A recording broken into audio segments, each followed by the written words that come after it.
Bem-vindo a todos. A gente resolveu, né?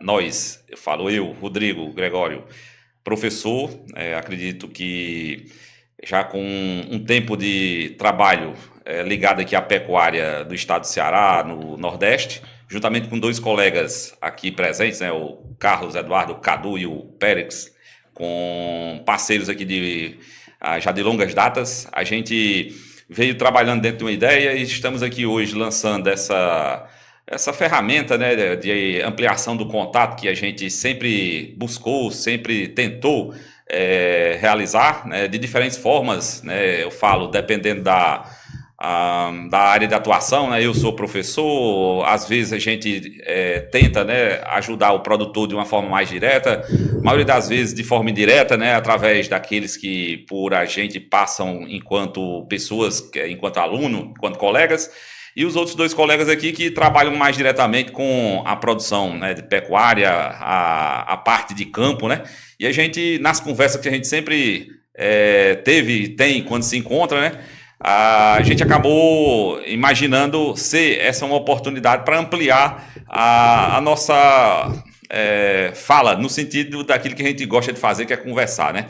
E essa oportunidade agora a gente quer compartilhar, né? E acredito eu, que vai ser uma ferramenta para todos, para a gente poder ter assim, uma melhoria do desenvolvimento, seja nosso, seja daqueles que, porventura, acredito que possa, né, trazer ou receber algum conhecimento dentro dessa nova ideia, né? A ideia que a gente tem falado aqui é de um podcast, né? O Nordeste Pode Mais, um nome que a gente trabalhou dentro dessa linha, daquilo que a gente acredita ser um objetivo, né, de todos nós, que é ver o Nordeste cada vez mais forte, o Nordeste que seria uma região bastante promissora, cheia de desafios, mas que a gente acredita que ele sempre vai poder ser mais do que aquilo que ele já é. Então, sejam bem-vindos e passar a palavra aqui para os outros dois colegas. Cadu, Périx, fica à vontade. O doutor Périx está deixando a gente falar primeiro, mas devia ser ele, né? Como o Rodrigo já me apresentou aí, gente, eu me chamo Carlos Eduardo, mas eu acho que nem minha mãe conhece mais por esse nome, é mais Cadu mesmo. A gente atua há alguns anos já com a parte de nutrição, rodando realmente de fato o Nordeste. Acho que um orgulho que eu tenho na minha vida é praticamente todas as grandes cidades envolvidas no agro do Nordeste a gente já ter conhecido. E a nossa ideia foi uma conversa que a gente tem há alguns anos, né, doutor Périx e doutor Rodrigo? De conversar, a gente já teve essas conversas que a gente vai ter aqui, acho que dezenas de vezes em outros momentos. E é justamente isso, né? Ser uma fonte de informação, uma fonte de propagar informações em que o produtor possa vir aqui e buscar aquilo que às vezes está, de certa forma, disperso na internet hoje em dia, que a internet, de certa forma, ela tem muita informação, mas às vezes não dá uma informação muito focada, certo? Espero que vocês gostem, acho que a gente já vem trabalhando nessa ideia há alguns meses, né? E a gente vai tentar dar o nosso melhor aqui na conversa de hoje, né? Ok, pessoal. Eu sou Péricles, né? Péricles Montezuma, médico veterinário, né? E como os dois colegas comentaram, nós somos do agro na questão técnica, por causa da nossa formação, né? As três áreas são complementares dentro do assunto que a gente trabalha no dia a dia, que é a pecuária, e que, como falado, tem muita coisa que a gente discute no dia a dia com o produtor, com colegas técnicos entre si, que seria pertinente a gente estar aqui hoje, né? Por isso a criação desse trabalho, e informar num bate-papo dentro do assunto da nossa região Nordeste, que é o ambiente que a gente trabalha, que a gente vive, que a gente sempre trabalhou, basicamente. Somos nordestinos, né? Somos nordestinos, né? Com muito orgulho, de uma região com muitos desafios, como o Gregório falou, e que está passando por um momento de revolução, de reconhecimento dos potenciais que nós temos. E nesses potenciais passa por um estabelecimento, né, na terra, por uma valorização do homem do campo e por uma valorização dos produtos vindo do campo. Afinal de contas, nós trabalhamos com o produto mais essencial da humanidade, que é o alimento. Então, esse produto, que é a base final de quem trabalha no campo como nós, como os produtores que a gente assiste, como os colegas técnicos e diversos aí, milhares de trabalhadores no campo que a gente está no dia a dia, que é justamente o motivo real de nós estarmos aqui tendo esse bate-papo para agregar, né? E trazer alguma coisa de conhecimento de valor dentro da nossa visão. Não quer dizer que nós estejamos certos de tudo, mas dentro da nossa visão, pelo que nós conhecemos dentro da região Nordeste e vivemos disso. Então a gente quer debater sobre isso e a gente espera que isso seja bastante virtuoso, né? Agradecer a Deus por esse momento e a vocês dois, que nós estamos aqui discutindo um assunto que é o nosso dia a dia, nossa vida. E assim, até bem complementar, né? Eu sou tecnista, o Dr. Périx aqui veterinário e o Dr. Rodrigo agrônomo, né? As três grandes, de certa forma, profissões do agro, tentando ter a representação nessa conversa, né? Além de outras importantes, né?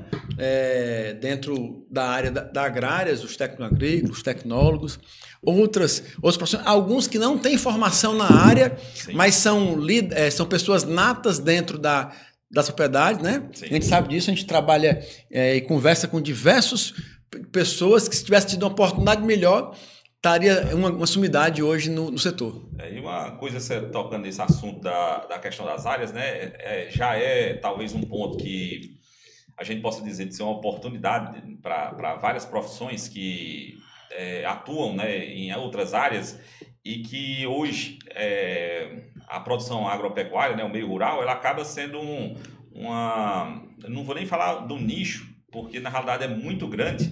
É um grande setor para outras profissões também virem somar, né? E a gente fala profissões ligadas a áreas diversas, né? Que são áreas, às vezes satélites, às vezes áreas que são fundamentais também, né? Hoje a gente tem por exemplo, da tecnologia, né? Tem várias demandas em que o meio rural, ele é um mercado totalmente aberto para as pessoas que trabalham com essa parte, por exemplo, de automação, e que tradicionalmente não era um campo de atuação, né? E hoje a gente vê, né? É verdade que no campo a gente consegue visualizar em uma distância muito grande entre os componentes, né? Tem produtores que já estão com nível de tecnologia lá em cima, né? No sentido da quantidade de tecnologia, de conhecimento, enquanto outros ainda estão necessitando de tecnologias mais simples, né? Mas assim, é um mercado muito grande para essas outras profissões que acabam daqui a pouco todas virando profissões ligadas ao agro, né?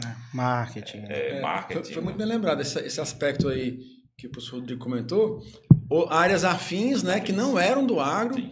A parte desde fiscal, contábil, administrativa, né? Sim. Existem algumas propriedades hoje tocadas, né, geridas por administradores de empresas que não eram do agro e encontraram no agro o seu ambiente de trabalho, porque o agro tem essa questão, né? Quando você é picado pelo agro, você pode ser da área que você for. A gente conhece diversos profissionais e profissionais liberais, que, inclusive, sim, quando conheceram o agro, né?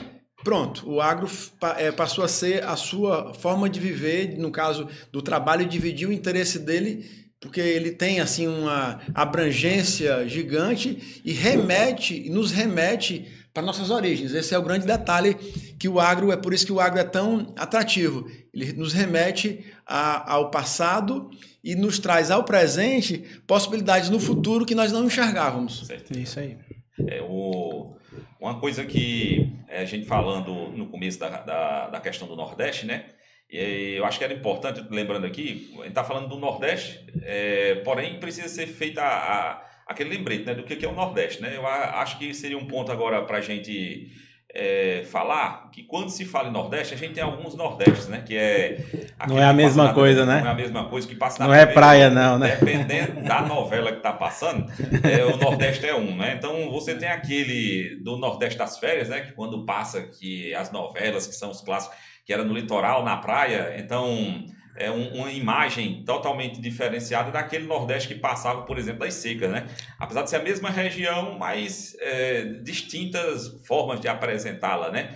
E assim, é interessante a gente falar assim, quando a gente fala do Nordeste, nós não estamos falando só do semiárido, né? Então, o semiárido é uma das regiões dentro do Nordeste, né? O Nordeste, ele é diverso, né? Em ecossistemas, né? A gente pega o litoral, pega a região amazônica, ou transição Amazônia, a gente tem o Cerrado, né? Hoje o Nordeste foi a primeira vez, se eu não me engano, o ano passado para cá, que ele ultrapassou a produção de grãos do Sudeste. Então o Nordeste já vem produzindo mais grãos que o Sudeste, graças à região do Matopiba, que é o Oeste, né? Oeste baiano, a região do piauiense, né? Piauí, Maranhão. Então, assim, a gente tem uma amplitude, uma variação bastante significativa e que quando a gente falar de Nordeste, é importante que todos saibam que o Nordeste tem essa diversificação, né? E é em cima disso que a gente pretende falar. É verdade que parte do foco, né, que a gente vai tentar sempre falar acaba sendo em cima daquele Nordeste mais miolo, Nordeste semiárido, que é aquela situação talvez que é mais clássica, aquela imagem que também precisa de mais conhecimento. Não que as outras não necessitem, mas a gente precisa saber que o Nordeste ele é bastante variado, né? Então, não é a mesma coisa falar do Nordeste. Fortaleza fica a 800 quilômetros de Recife, né? Fortaleza fica a 800 quilômetros de Recife, né? E assim, no que você falou, doutor, acho que uma coisa muito importante é de se dizer. O litoral é diferente do sertão. Algumas regiões têm transições clássicas, né? Litoral muito chuvoso, uma região de zona da mata e agreste, né? E sertão, certo? Então, se a gente for pensar na pecuária, principalmente na pecuária de leite, ela saiu do litoral, né? Como um todo, nos outros estados também, e foi para o sertão, certo? Isso tem um componente histórico, né? Sim. Você pega regiões aqui como Ceará e outros estados, Piauí, foram colonizados através da pecuária, né? E nisso, culturalmente e outros fatores também que a gente pode até depois conversar mais, disseminou esse aspecto de ter a criação em zonas mais distantes do litoral, né? E assim, uma coisa que uma vez fui me passar essa informação, eu achei pertinente até a gente falar hoje. O semiárido nordestino é o mais populoso, um dos mais povoados, mais populosos do planeta, né? Não é só do Brasil, não. Então, assim, é uma coisa meio que sui generis, quando você vai pensar a nível de mundo, né? Isso é uma característica importante. Tem muita população, tem uma cultura forte, e isso desencadeia o que a gente está vendo chegando aqui em 2024, com o cenário que a gente vê hoje de pecuária e agro, né? Sim, sim. Você colocando aí, pegando o gancho do Cadu aí, a história da pecuária do Nordeste, ela começa na colonização, né? Onde os animais, no caso os bovinos, né? Que é boa parte do nosso objeto de trabalho, eles vieram para o Nordeste, que é onde iniciou a colonização, entrando pela Bahia, que é onde começou o descobrimento, né? Onde iniciou, que utilizado através do trabalho de tração animal, né? Não tinha máquinas, Sim. Então os animais eram as máquinas, e o bovino era a máquina mais possante que existia na época para realizar esse trabalho. Assim, tem tudo um motivo, não é por acaso, né? Sim. Numa região de bastante sol, com a pluviosidade mais restrita do que a média do país, a tração animal era extremamente necessária, né? E é onde começou, não existia o resto do país, né? Sim. O Brasil, basicamente, no início do século XVI, era basicamente o Nordeste, né? O leste nordestino, né? O leste nordestino. E aí começa a cana-de-açúcar, né? Acho que foi a primeira cultura importante. Esse ciclo foi o primeiro foi o do pau-brasil, né? Verdade. Né? Que deve ter tido uma importância no bovino para arrastar essa história, né? Sim. Né? Então, a questão da tração animal, né? A tração animal. E da cana-de-açúcar ligada à moagem, né? Assim, e o acondicionamento, a gente tem que lembrar que não existia embalagem, né? Não existia plástico, né? Então tudo era feito em couro, né? Então um dos ciclos do Nordeste foi o ciclo do couro, né? Então que muitas vezes se falava que você poderia até no deslocamento abater um animal, comer a carne, se assim fosse necessário, desde que deixasse o couro espichado. Porque era o produto de valor era o couro, para tudo, né? Então tudo era feito de couro, né? Da cama, não só a roupa de trabalho, tudo era mala, né? Mala, baú, coisa de transporte, né? Então eu mandava cela, açúcar né? em quê? Cela. Mandava açúcar em embalagem, né? Feito de couro. Então a pecuária ela foi isso, né? Porque na realidade tem um fato interessante, assim, talvez da gente ressaltar essa importância da pecuária, é que diz que o sertão ele foi povoado com o homem pegado no rabo do boi, né? O boi na frente e o homem atrás, né? Porque o boi é tudo isso, né? Ele foi o meio de transporte, foi meio de trabalho e é fonte de alimento. Porque se a gente for olhar o animal em si, ele é um estoque, né? Um estoque de tudo, estoque de nutrientes, estoque de alimento. Então, ao mesmo tempo que ele possibilita essa coisa do trabalho, ele levou a carroça, ele fez, disponibilizou o couro, ele também é alimento. Na hora que você necessitava, está lá a fonte de proteína, fonte de energia, seja no leite, seja na carne. De forma viva, funcionou como uma dispensa. Estoque. Né? Tá aí a história também ligada no século XVII ao início da conhecida como charqueada, nossa carne de sol, carne do sul aqui no Nordeste, né? Que inclusive o método de conservação, né? O sal foi o método de conservação, né? Que é o que tinha animal vivo é o primeiro método de conservação, primeiro estoque, né? E depois veio a salga, o queijo, no caso, método de conservação do leite, e no caso a salga, o método de conservação da carne ou a seca, né? Carne seca. Isso foi decisivo para a manutenção das populações no Nordeste e para a disseminação dos bovinos no Nordeste. Também. Ele ser importante aí, ó, na atração animal, força, né? E também ser importante como alimento direto de uma fonte biológica de alto valor. De alto valor biológico. Numa época que não existia meia dúzia de alimentos. Não é hoje que você tem aí, você não sabe nem para onde é que escolher de tanto alimento que tem disponível, desde industrializados ao não industrializados, né? Quando não tinha supermercado, era historicamente tinha que ser diferente, né? O cara tinha em casa, a pessoa tinha em casa o seu alimento, que no caso, aí ligado ao bovino. E aí o leite inicia, mas é uma história logo em seguida. Resumindo, então, o Nordeste foi colonizado pela... A pecuária ia na frente e os outros negócios iam a reboque, né? O Brasil como um todo, ele foi colonizado pela pecuária, né? Então o ciclo da pecuária até fala, né, que ele começou no Nordeste, rodou, desceu para o Centro-Oeste, Sul, e subiu para o Norte e estava voltando para o Nordeste, né? Então é sempre aquela área de fronteira, é a primeira atividade normalmente a ser utilizada é a pecuária, né? Porque justamente por todas essas características, né? Quando você está numa nova fronteira, você está lá, não tem estrada, você não tem acesso tão fácil. E a sua produção anda, né? Só. Né? A sua produção, ela se alimenta, ela produz só. Então, se a gente for olhar, eu estava vendo até um vídeo essa semana de um experimento dos bovinos consumindo lá um capim. O capim, aquele da Barenburg, é um pânico... É sabiá? Eu não lembro agora o nome dele, Cadu, mas eu vou já lembrar um pânico da empresa sendo testada lá pelo professor Nilman, e aí eu olhando para os animais comendo, eu olhando assim, tá ali, ó, ele é o trator que normalmente a gente usa para cortar alimento e levar para um animal no coxo, ele ali está sendo o caminhão, ele está sendo nutricionista, porque ele está escolhendo a dieta, ele está sendo quase tudo.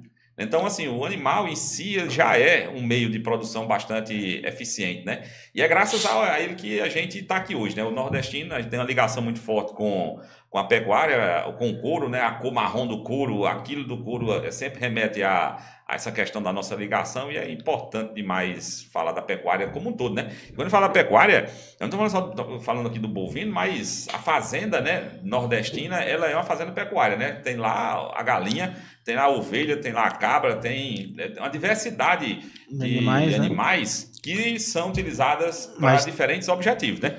Mas tem o leite, tem a carne. E a carne também, né? Tem o ovo. Então, assim, se a gente for olhar, já que aí falar um pouco da questão do semiárido, né, que seria a região talvez mais falada do Nordeste, muito populosa, e se impõe ao Nordeste já um desafio. Porque se você pegar exemplos da Austrália, em que eu tenho também clima similar nesse sentido, mas menos população, eu tenho grandes áreas. A propriedade ela é formada por uma área muito grande. Isso pode ter sido naturalmente ou através de estudos, né? A gente vê casos, como por exemplo do Texas, foi feita uma reforma agrária ao inverso, no sentido de que se chegou, né, os americanos na crise de 29, se eu não me engano, houve lá uma disparada de uma avaliação de ver o que seria necessário fazer para voltar a melhorar. E uma das coisas era que a propriedade ela precisaria aumentar o tamanho, porque ela chegou num tamanho tão pequeno que ela era inviável ou de difícil viabilização econômica. E acabou que então foi definido qual seria o módulo mínimo, né? Nós no Nordeste nós temos um problema hoje, que é a grande divisão, em função da grande população, áreas muito pequenas, com o nosso clima. Então você imagina, eu tenho uma área que é restrita num clima que chove menos e que acaba tendo um menor potencial de produção por área. Automaticamente já lhe impôs um modelo de produção ali que gera menos receita total, né? Então são coisas que precisam ser conversado, né? Esse é um ponto bastante interessante. Pontos para os próximos episódios. Né? Vamos falar sobre o tamanho da propriedade, né? É uma coisa que define, né? Define quase tudo, né? Inclusive o negócio. Mas falando daquilo que a gente estava citando dos animais, eu tive vendo, né? Até às vezes, em conversa, né? A gente trabalhando e vai rodando e muitas vezes a gente vai levando alguma informação e vai também aprendendo, né? Que é o dia a dia, né? E era a lógica da criação, né? Então, é uma lógica no sertão em o boi, né? A cabra, a ovelha e a galinha, né? E aí a gente perguntando para vários produtores, dizendo, a galinha, ela é aquela fonte de alimento mais rápida, direta. Tá o ovo ali do dia a dia. Todo dia eu tenho uma fonte de proteína de alto valor biológico, que é o ovo, né? Caipira. A galinha do mesmo jeito, né? É um animal que tá ali e que eu possa, no final de semana, que é tradição, fazer uma galinha, né, no domingo. O carneiro sempre foi usado como aquela moeda de uma emergência, no sentido de eu estou precisando comprar um remédio para um filho. Uma data especial, né? Venda ali um carneiro, é 200, 300, 400 reais, então é aquele apurado. E a vaca é o patrimônio, né? O bovino é aquele patrimônio que seria, talvez assim, o que dá lastro mais à pecuária, né? Então, assim, a gente está falando de pecuária, não é só bovino, nem só, né, vaca de leite, nem de corte, né? É todo um conjunto, né, de animais. E por que é tão forte o animal e não é o vegetal, né? Justamente por a condição edafoclimática do Nordeste seco, né? Então a gente acaba que a pecuária foi a atividade que deu maior estabilidade, maior viabilidade, mesmo sofrendo com as secas, né? E a gente então tem as secas, que é um processo... porque assim, era tranquilo, de certa forma, se você for pensar estrategicamente, deu uma seca, antigamente, que ainda não tinha tanto... ainda tinha muitas áreas a se explorar, você pegava o gado e mudava para outro canto. Sim. Na plantação, literalmente, você estava fadado a perder. Né? E acho que isso casa muito com o que a gente acabou de falar aqui de uma das características boas da pecuária, né?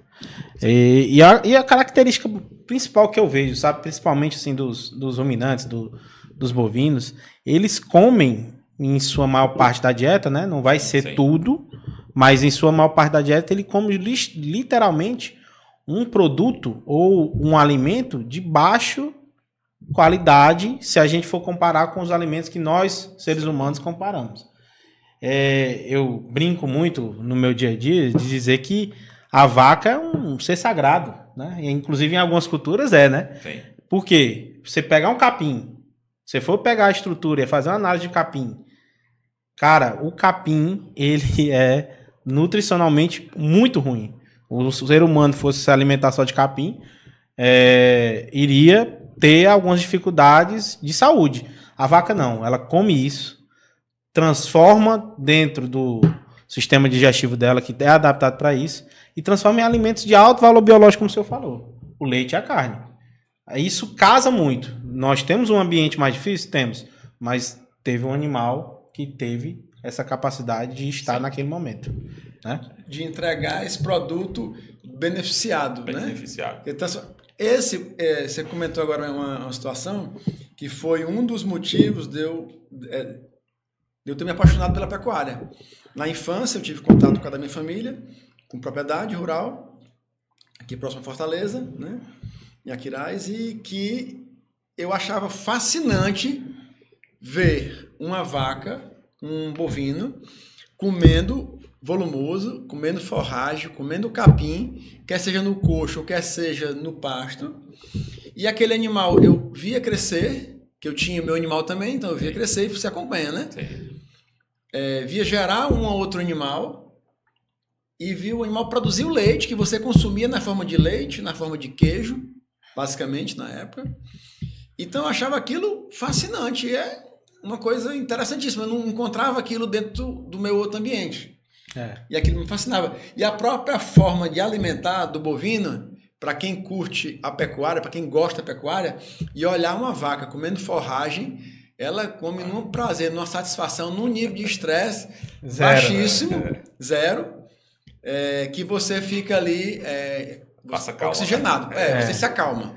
Inclusive é desestressante, né? Você tá um pouquinho estressado, vá pro meio das vacas que você... Até tem o costume de falar, né? Quando a pessoa tá lá até comeu ou tá fazendo alguma coisa, tá pensando, né? Tá ruminando, né? Tá fazendo um processo que é o da vaca, do ruminante, né?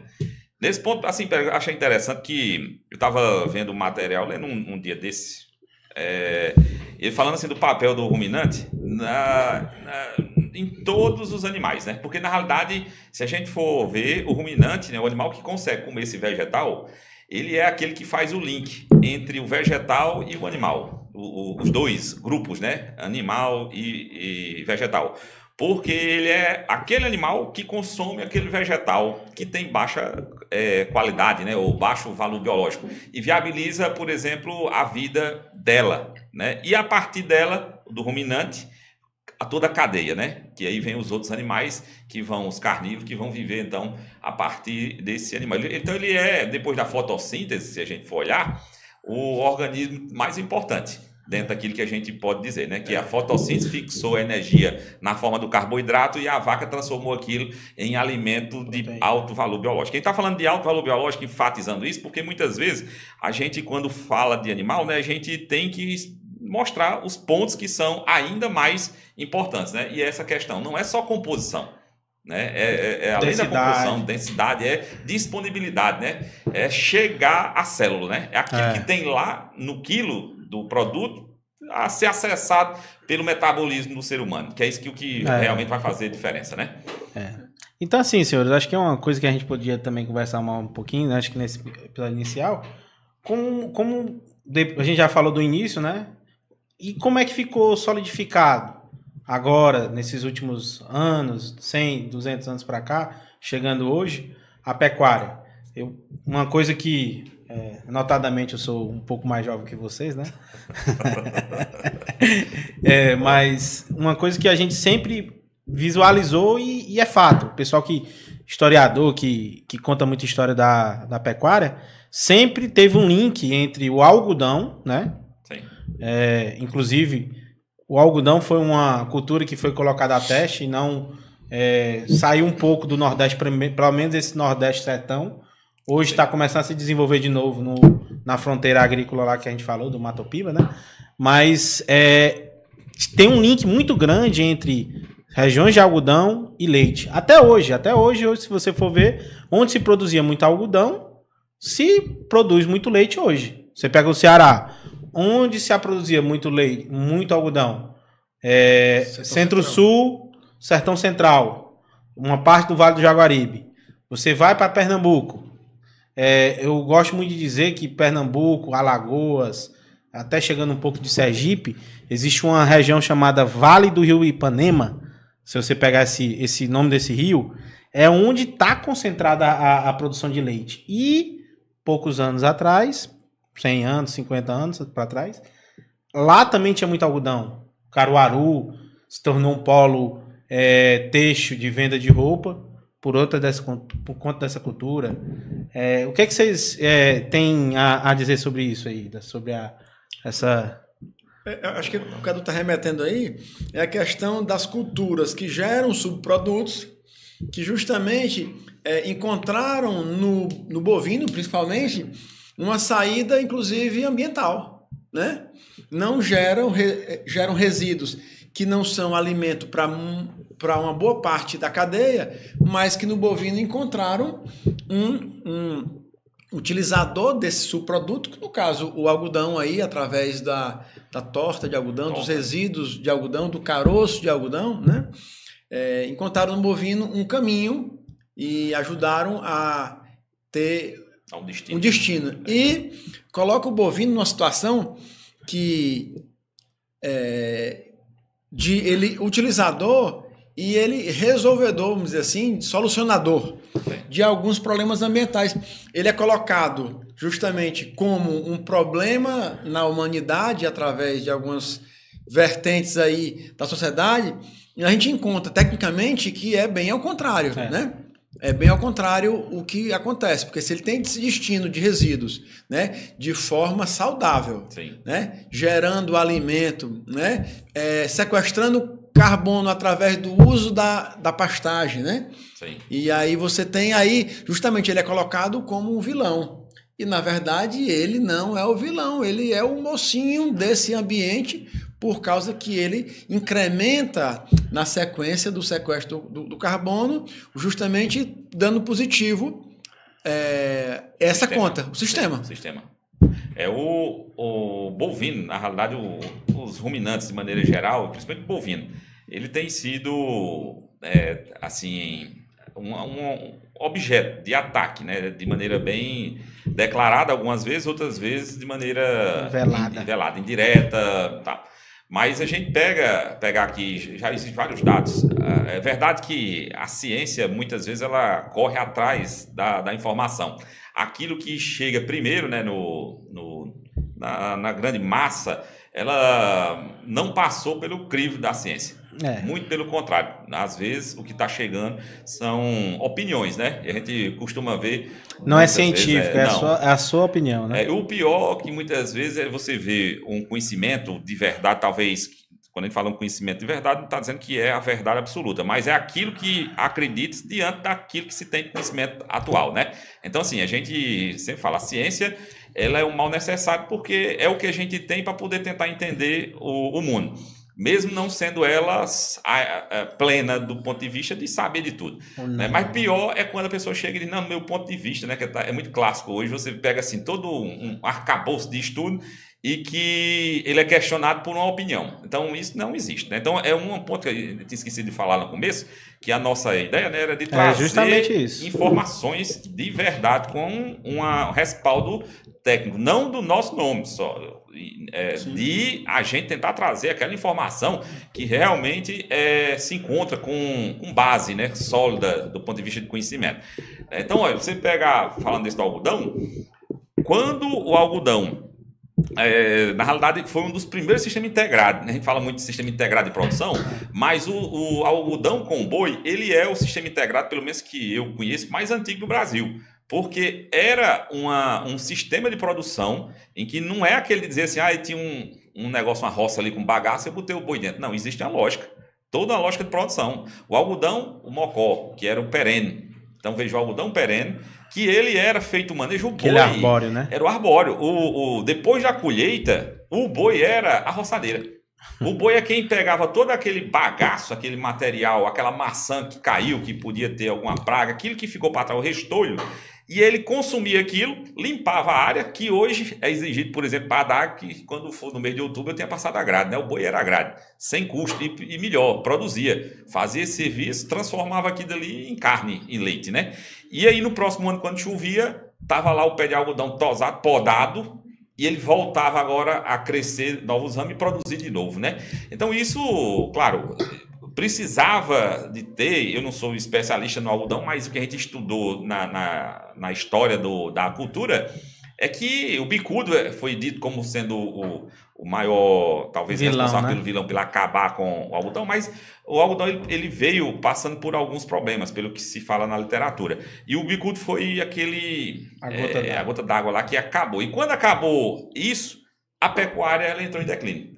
Porque ela estava muito associada nessas regiões, principalmente a pecuária de leite, mais intensiva, ao resíduo do algodão, né? Resíduo como todo, né? Da planta, daquilo que estava no campo, do caroço depois da extração do óleo. Da torta. Da torta, né? Então, tudo isso, assim, teve. O boi, ele passou a pecuária, né? Passou por um certo... Década de 70, 80. 70 para 80. Tinha basicamente o plano A, né? Aquilo que a gente... Eu sempre comento nas minhas discussões, de maneira geral, que a gente pode ter só um plano, né? Tem que ter mais de um plano e de preferência uns 3.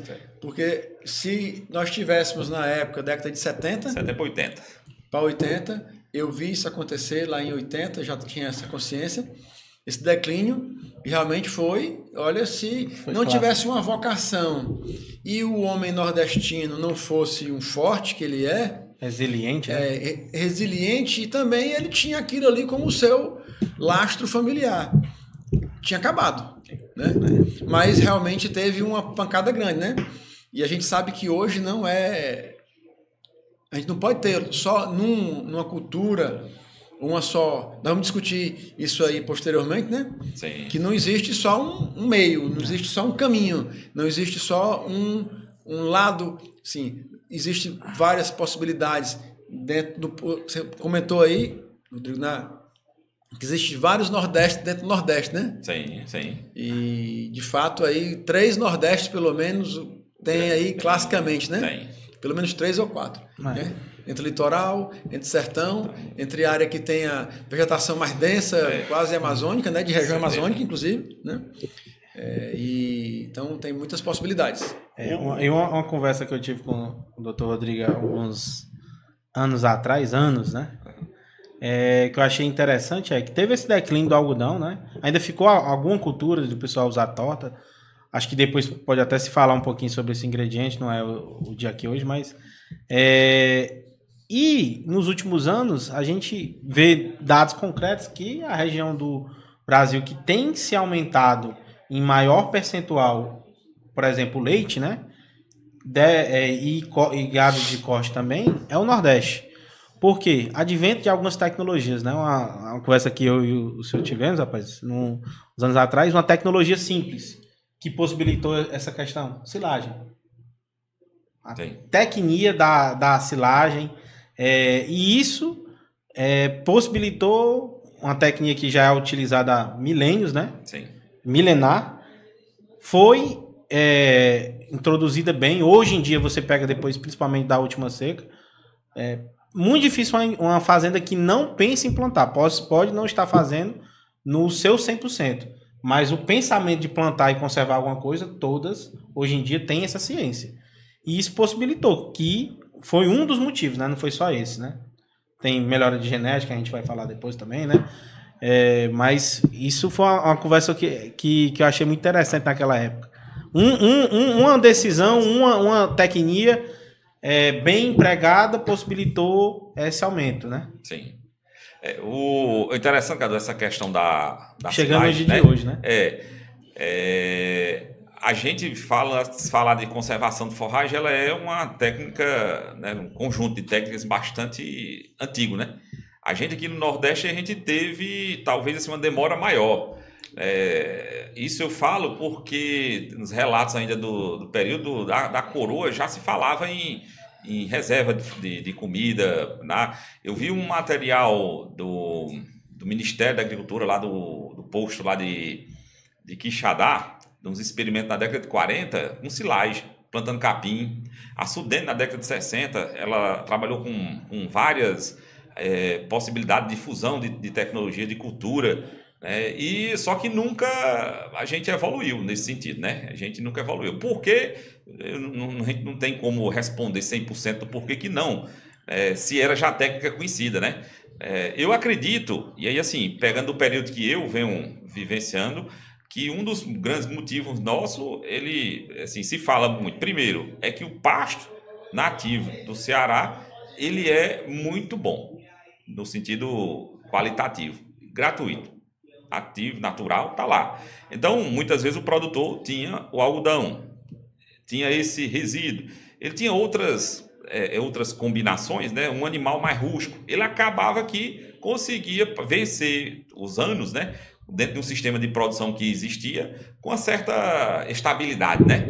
E com o passar do tempo, com os desafios maiores, animais de maior produção, precisando de maior aporte, né, de nutrientes, acabou que perdendo esses outros tipos, né, de laxo, né, como o algodão, a gente acabou tendo essa necessidade. Mas emperrava uma coisa, né? Eu me lembro, uma das grandes silos que eu tinha feito uma vez, foi talvez 45 toneladas, lá no Centro Técnico de Xerambim, e era cortando sorgo no facão, né? Tava 18 a 20 homens. Cortando no facão, botando em cima do carroção. 45 toneladas. 45 toneladas, levando lá pro silo de pedra quixadá e tal. E com uma máquina daquela, né, a trituradora de forragem, energia, mas eu também via muito a diesel, né? E cortando manual e picando e botando dentro daquele silo, passando burro em cima. Ou seja, não tinha máquina. E quando a gente ia ver sobre essa questão, eu penso que uma das grandes mudanças que a gente está vivenciando é essa questão da tecnologia, principalmente da mecanização, ela chegando. Né? Hoje a gente roda o Ceará, roda aí o Nordeste como todo, o Ceará talvez seja um dos estados que vem investindo muito nisso, da questão da mecanização para a colheita de forragem, né?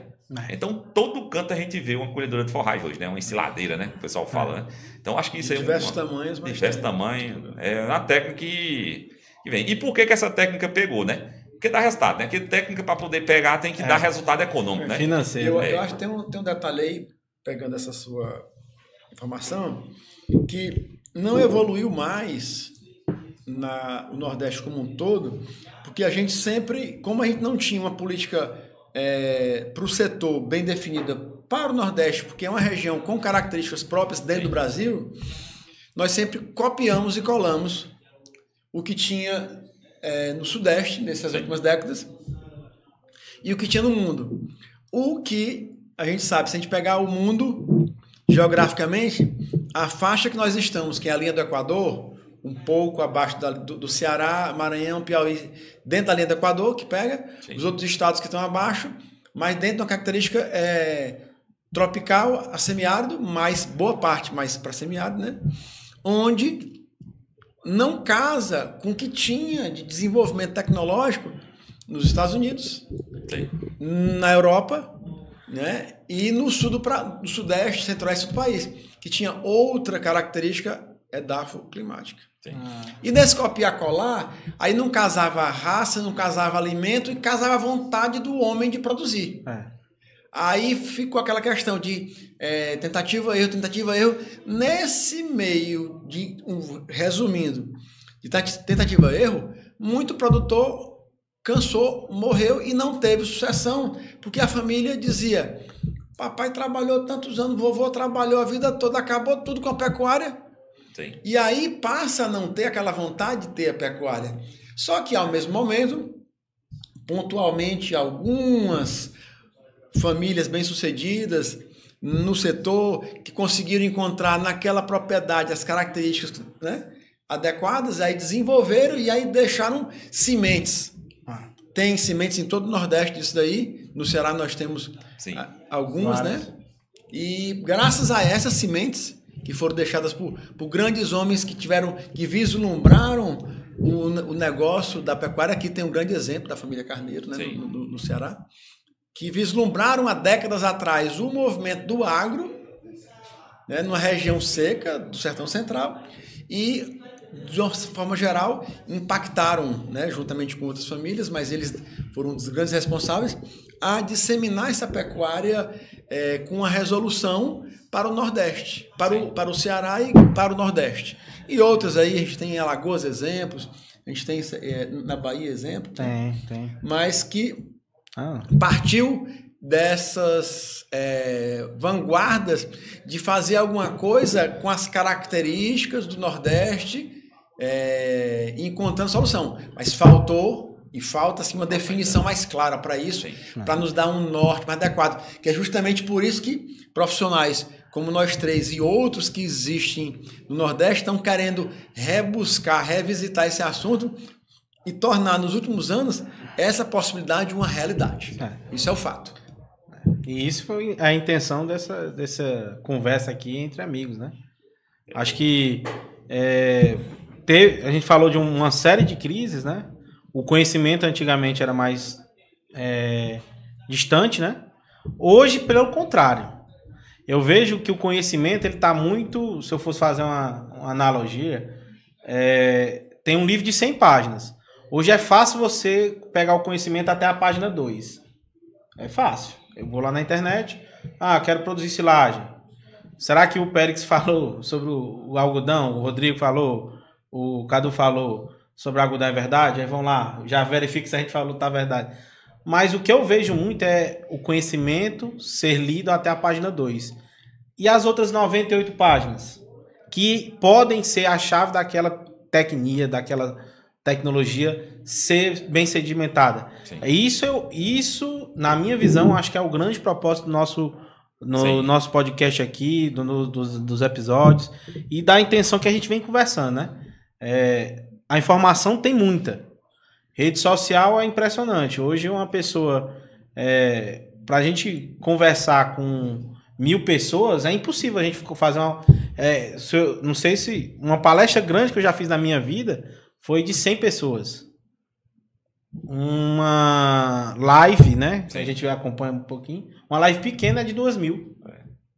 Então, estar nesse ambiente aqui e vir para esse ambiente foi uma intenção nossa, né?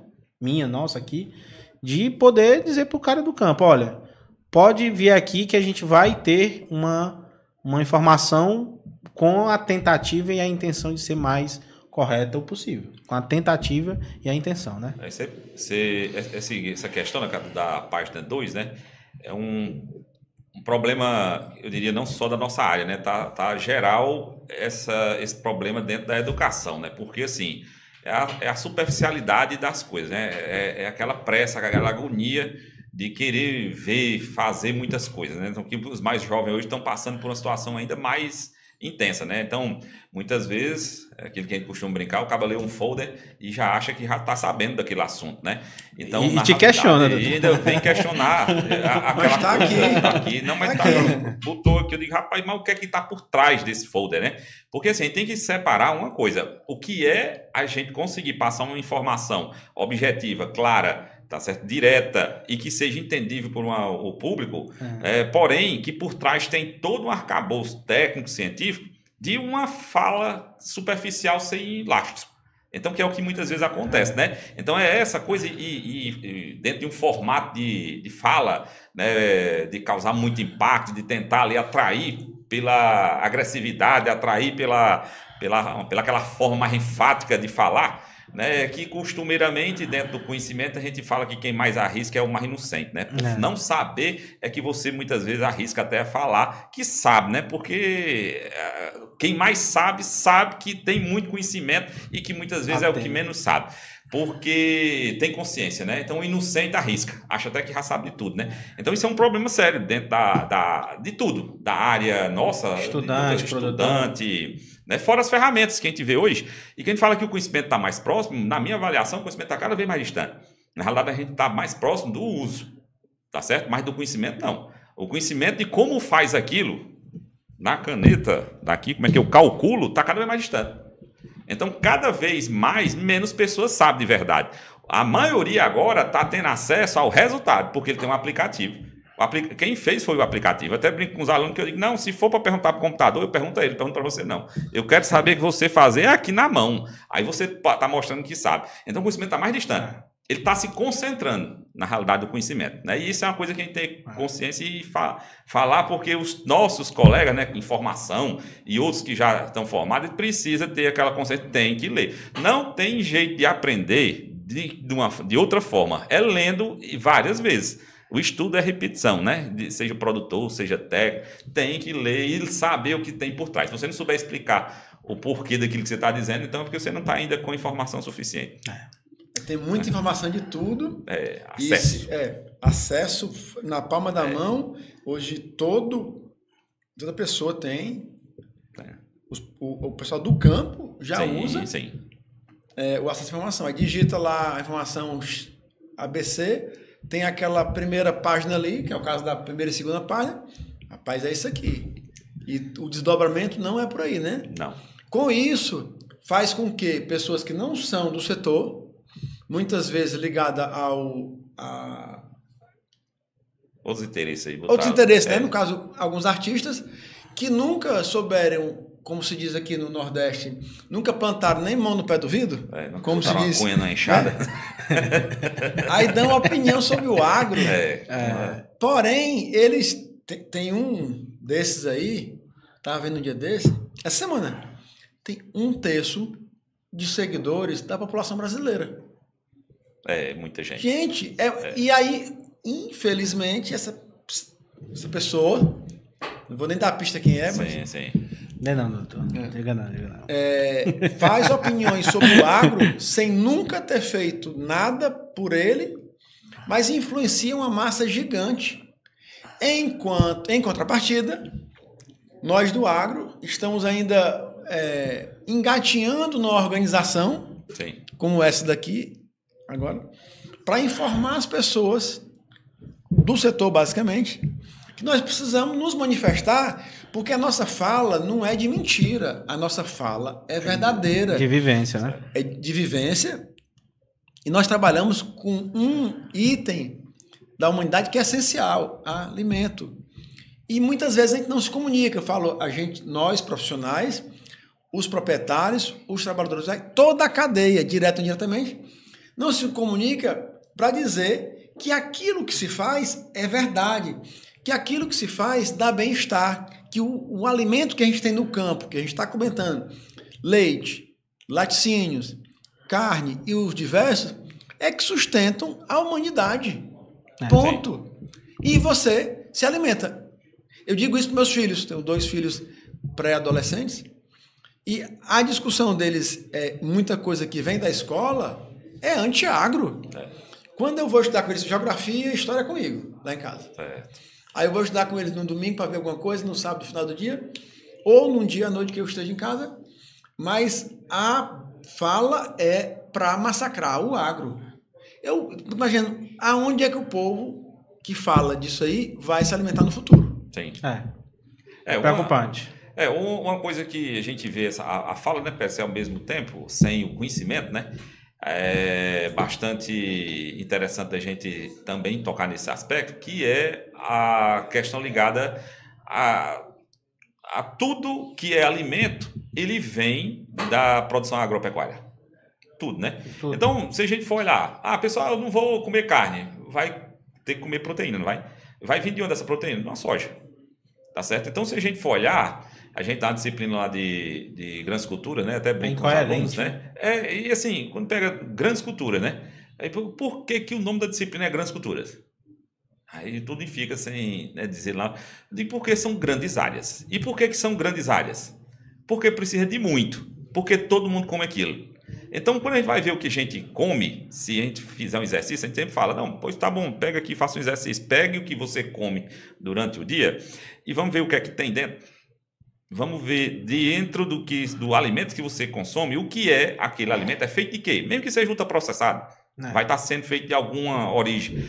Quantos % é de cada um? Ele vai ver que todo mundo se alimenta, o ser humano vive de poucas plantas. Vive ali estourando 10 plantas de maneira significativa. O grosso, não estou falando de alface, que é um alimento, mas que não é um alimento daqueles que faz parte do grande volume. Percentualmente ele é menor. Né? Então, assim, se a gente for ver, as pessoas questionam, falam, impactam muito, porque a forma de falar é uma forma que acessa, né, um público que está ali também atrás de uma informação mais rápida, mais superficial, e acaba que consegue passar uma imagem, né? Mas isso é uma questão de tempo. A verdade, ela sempre aparece e a estruturação dessa fala vai sendo melhorada, né? Tem que vir mais gente como a gente aqui. Para tentar levar a informação de verdade, né? Essa que é a ideia, né? Senhores, eu acho que para o primeiro episódio, né? A ideia nossa é falar mais episódios, trazer temas, né?